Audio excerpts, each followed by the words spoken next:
Hello there, Romans here, and welcome to my next music review. Today I'm going to talk about Rush in the 80s. So this is a part 2 of a Rush discography review. In the first part I dealt with their discography in the 70s, so their first 6 albums, and now I'm going to deal with another 7 albums they released since 1980 up until 1989. Music review. Music review. Towards the end of the 70s, Rush were pretty exhausted from recording and touring for support of Hemispheres. Hemispheres was a great album, I've talked about it in part 2, but it was, apart from being very expensive because it cost around, I think, $100,000 if I remember correctly, it was also a record that was extremely difficult to make. They were left very exhausted after the process, and after the tour they took some break. And when they got back together, I think one of the things that they really wanted to do with the next record was to have fun. And therefore Permanent Waves, their 7th studio album released in 1980, is a record that's quite different from everything they've done before, because it's the first record that marked their leap into the 80s. So keyboards have much more dominant role, even though they are not nearly as much dominant as they would become on the next couple of albums. But it was also the first step into a more radio-friendly and more commercial and maybe more mass-appealing kind of territory, and their music became slightly more song-focused. Even the first song on the album, called The Spirit of Radio, is just a song that could easily make it to the radios, and it's still pretty much a hard rock song as what they did on almost every record before, but with a much more catchy kind of chorus. And there is even one reggae part, and reggae along with ska are genres that they would be inspired by and kind of explore on the next couple of albums. Another song called Free Will is pretty much like songs from their previous albums, but yet again the chorus is just so much more commercial, and you've got those keyboard parts which are just so dominant. Another song called Jacob's Ladder is, in terms of sonic experiments, very similar to, for example, the song Xanadu from the Farewell to Kings. And yet again they experiment with the sounds. It's sonically very atmospheric song. One of my all-time favorite songs on the album is a ballad called Different Strings, where rather than keyboards you hear a piano, which was recorded by an additional musician. And I really like those, I don't really want to say ballads, but something like slower songs or more artistic, more emotional songs from Rush, Different Strings being one of them.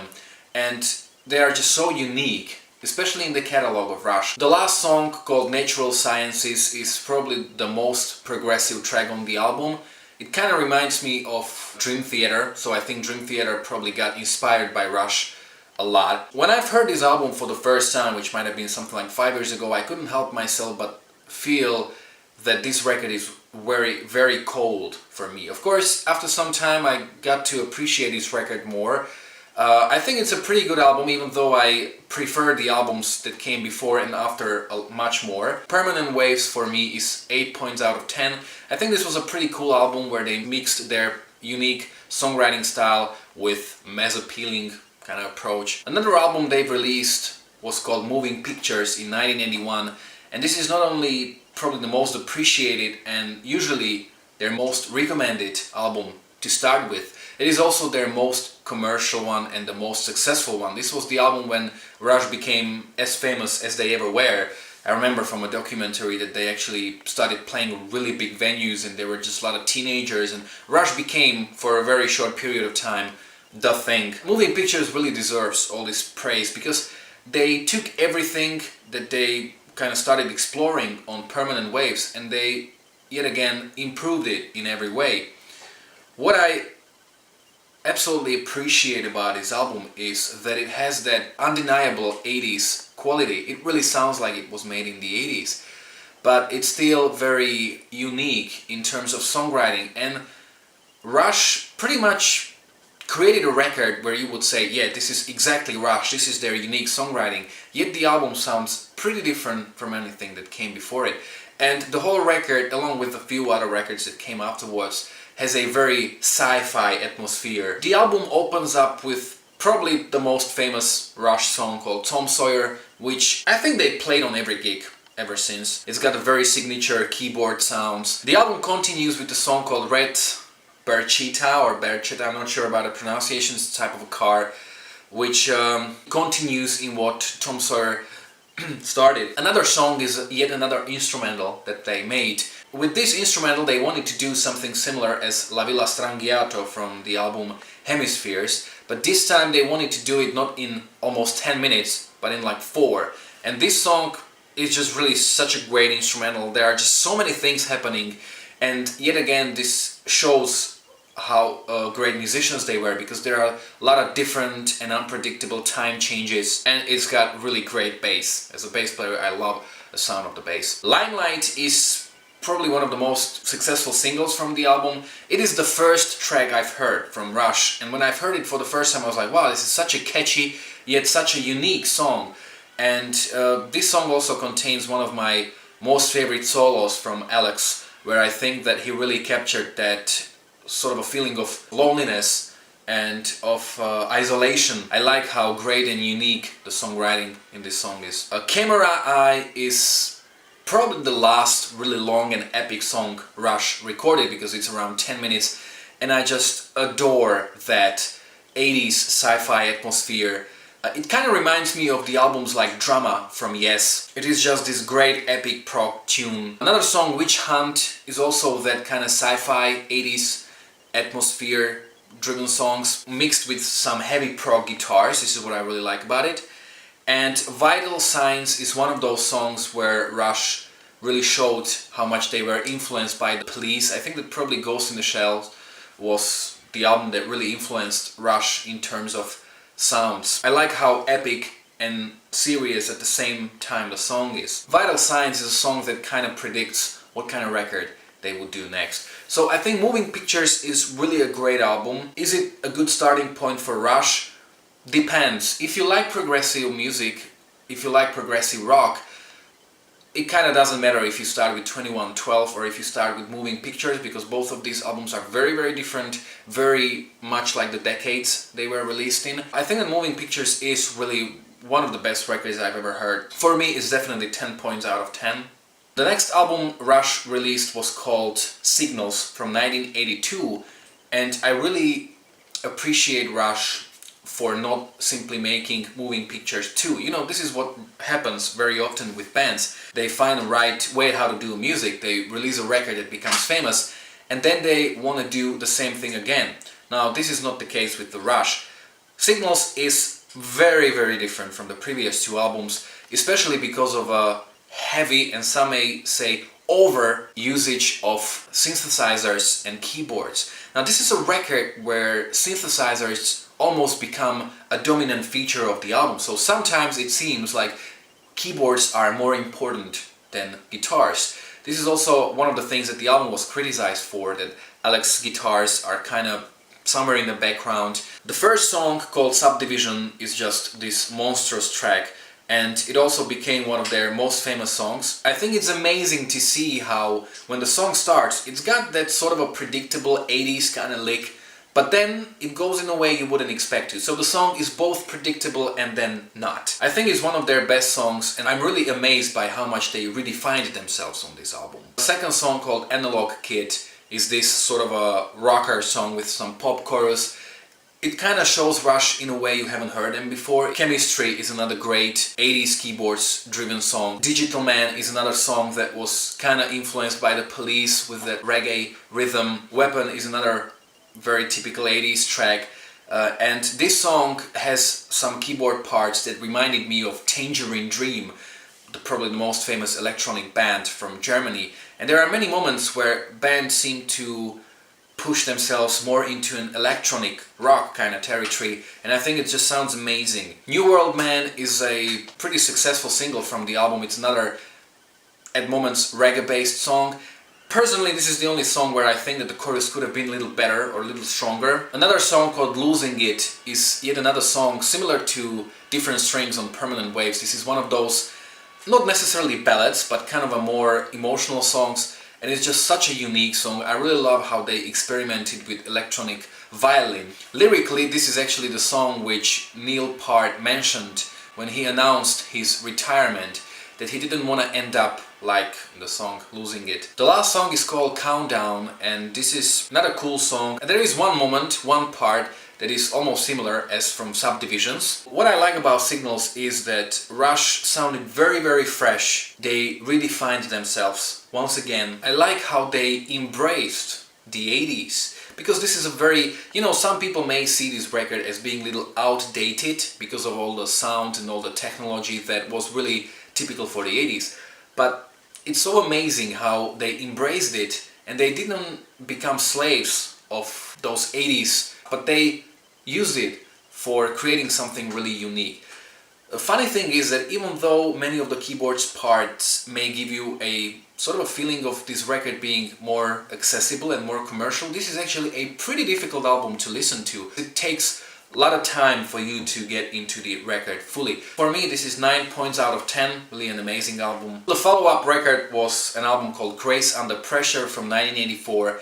This is actually an album that Alex Lifeson stated as being the most satisfying album they ever made, and also one of the most difficult that they made. But Alex Lifeson generally stated that he really loved this album, probably because guitars popped up in the mix a lot more than a previous album. The song opens up with a Distant Early Warning, which is another kind of a radio-friendly song with some keyboards. The sound of the keyboards on this album sounds much lighter than on the previous album, but at the same time much colder. Then After Image is a song that also has that kind of reggae rhythm, and it's a very typical, almost cliche-like 80s song at certain moments. I don't mean it in a bad way. It's got some great keyboard parts. Then Red Sector A is a song that has those kind of epic keyboards. This is probably one of my favorite songs of the album. I also like those kind of typical 80s electronic drum sounds. Some people may not like it, but it kind of gives a different color. I like that Neil Peart or Neil Peart was also experimenting a lot with the sounds, and especially with the new technology. Another great track is Enemy Within, another song that Police could have made on their Synchronicity album. Then Body Electric is a song that has its moments, but honestly I don't really like the chorus. Kid Glows is a great song. Then Red Lenses is that sort of like combination of prog rock and synth rock. And the album ends with a very epic and colossal track called Between the Wheels, which is just such a cool and such a epic song at the same time. I think that Grace Under Pressure was a pretty good album. I kind of like it. But I think that the previous two albums are much better. For me, 8 points out of 10. In 1985, Rush released another album called Power Windows, which is the first album which kind of shows their leap into a more radio-friendly territory, while previous albums still maintain a lot of progressive elements, and many of the albums were even kind of artistic and probably not for people who listen to casual music. Power Windows was the first album where they went fully pop, and the whole album is just very radio friendly, very accessible, and the whole songwriting is just so much more song based. I would say that this album kind of reminds me of what Genesis did in the late 80s, or even Yes or Kansas, for instance. I won't even talk about individual songs because pretty much every song fits into the record. There aren't any bad songs. This is, I think, one of the most overlooked albums from Rush, because many people tend to criticize the outdated 80s production, which really may make this album not really attractive in the ears of somebody who's not very keen on the 80s. But this is just such a unique album, and I love how great their songwriting is. I think that this is probably the best starting point for people who are not necessarily into progressive music, but who want to know Rush. This is a very accessible record with a very strong melodies, very strong harmonies, but at the same time it's sonically very attractive. So I mean, when you're gonna listen to this album, you're gonna find a lot of different stuff happening there, and At least for me, it makes me want to go back to the album and listen to it again and again and again. Probably my most favorite songs are Middletown Dreams or Manhattan Project. And for example, the song Emotional Detector has that sort of a 80s soundtrack kind of quality. So for me, really 10 points out of 10. This is a great album. I think that it tends to be very underappreciated by prog community. With the next album called Hold Your Fire from 1987, Rush pretty much continued in what they started on Power Windows. It's yet again another record where keyboards, synthesizers are very much up front, so it's still very 80s sounding album, and they still go in that kind of a pop rock territory. Some things that they haven't done before is, for example, inclusion of female vocals in Time Stands Still. This is another really great album where I'm not really gonna talk about particular songs because it just seems that the whole album is like one tight piece. And I think that it's kind of shameful to see how much bad reputation this album gets. A lot of people don't like it, especially because of its more accessible nature. I think that what is really outstanding about this record for me is that the songs are very catchy, but at the same time there is quite a lot of musicianship showing up in between. I think that the best example is probably my most favorite song from the album and probably one of my most favorite tracks on the Rush at all, called Mission. Now this is a song where I love the bass line. It just has a strong melody. There's a mid-section where everybody pretty much shows off how great musicians they are. And it's also amazing to see how the song transforms from 4/4 time signature into a 5/4 time signature. Another songs that I really like from the album are, for example, Prime Mover or Lock and Key, which kind of gives that feeling of the record being art pop maybe at times. There is also a song which in one interview Rush said that it's probably the song that they regret the most as recording and putting it on the album, and that's a song called Tai Shan, which has a very 80s like Karate Kid kind of soundtrack atmosphere. But I think that it's kind of nice and kind of different song. When it comes to this album, I think that Hold Your Fire is really a fantastic album. It may be slightly weaker than the previous Power Windows, but for me, 9 points out of 10. The last album Rush released in the 80s was a record called Presto in 1989. And at that time they were kind of promoting this album based on two things. First of all, I think that there were many fans that were kind of getting tired of Rush working and including keyboards and synthesizers so much in their music.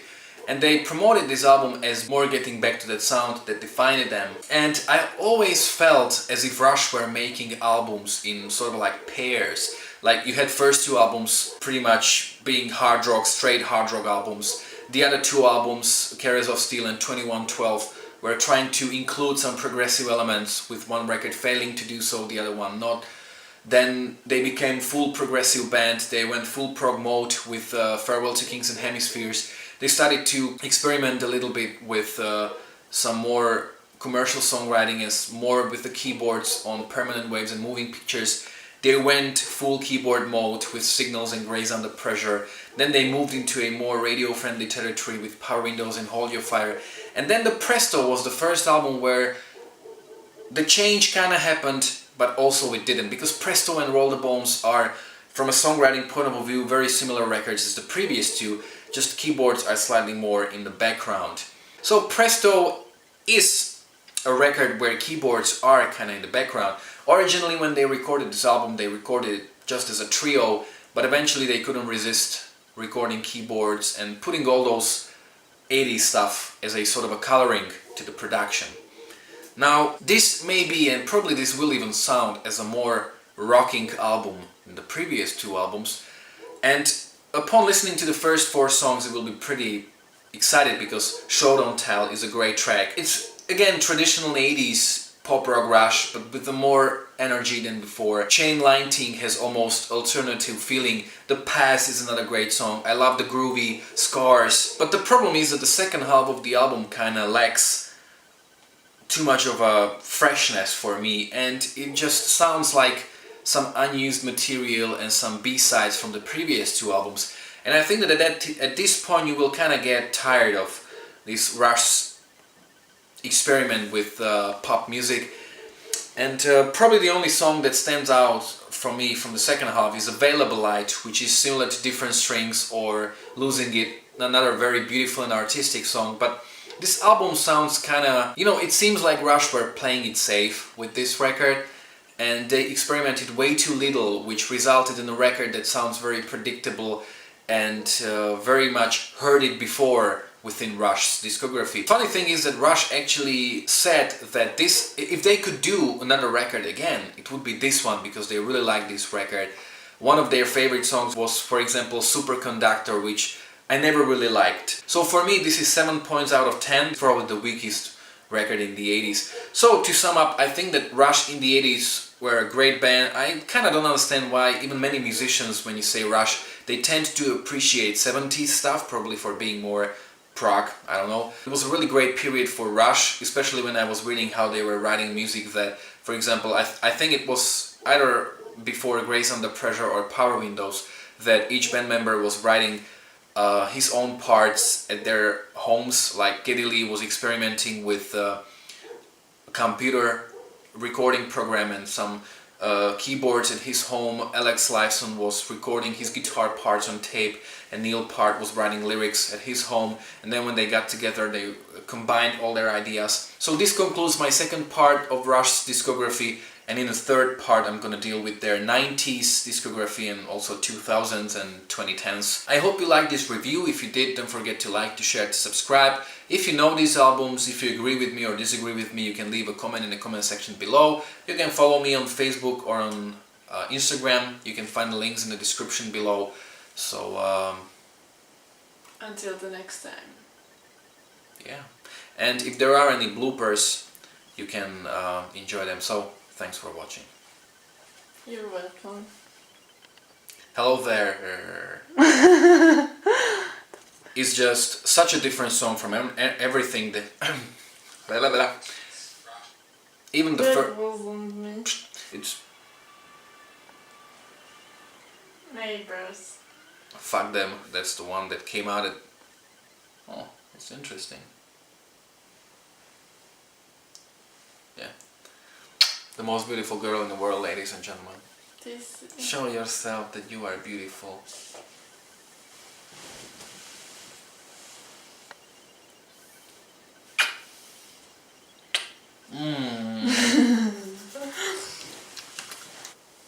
Yksin päät tuu. Sound